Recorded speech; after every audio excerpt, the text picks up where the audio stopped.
Buat teman-teman yang memiliki kasus yang mirip atau sama dengan selebgram V, di mana memiliki anak hasil dari pernikahan siri. Yang harus teman-teman ketahui bahwa pernikahan siri itu sah di mata agama. Akan tetapi dia tidak sah di mata hukum. Kenapa? Karena pernikahannya tidak tercatatkan di negara.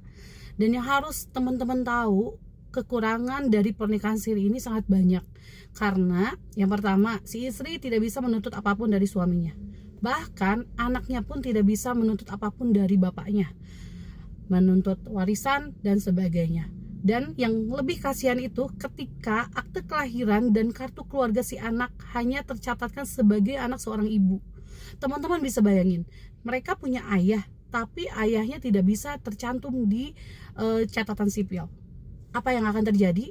Dia akan sama posisinya dengan anak di luar nikah.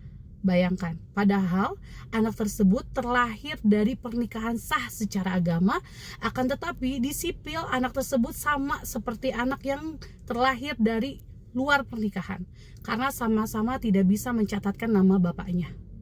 Oke, jadi saran saya untuk yang sudah menikah siri dan memiliki anak, sebaiknya segera urus isbat nikah.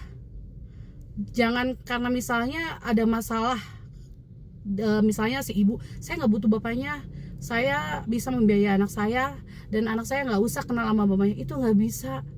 Kenapa tidak bisa? Kasihan loh anaknya. Yang pertama, anaknya nanti statusnya nggak jelas. Yang kedua, si ibunya juga sama, statusnya nggak jelas. Kenapa statusnya tidak jelas? Karena si ibu ini, dia dibilang janda, bukan, dibilang gadis juga punya anak, jadi status ibunya juga ngegantung gitu loh, ya kan?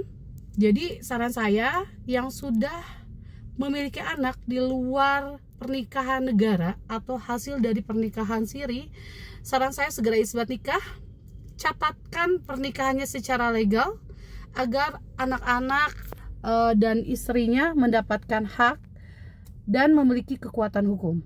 Oke, kalau misalnya yang bersangkutan akan bercerai, saran saya isbat nikah dulu, catatkan secara legal, selanjutnya bisa melakukan proses perceraian yang tercatat di negara, agar statusnya sah, statusnya jelas, misalnya menjadi duda atau janda, dan yang terpenting anaknya bisa tercatatkan di catatan sipil, agar mereka dilindungi oleh negara dan mendapatkan hak-hak mereka sebagai anaknya.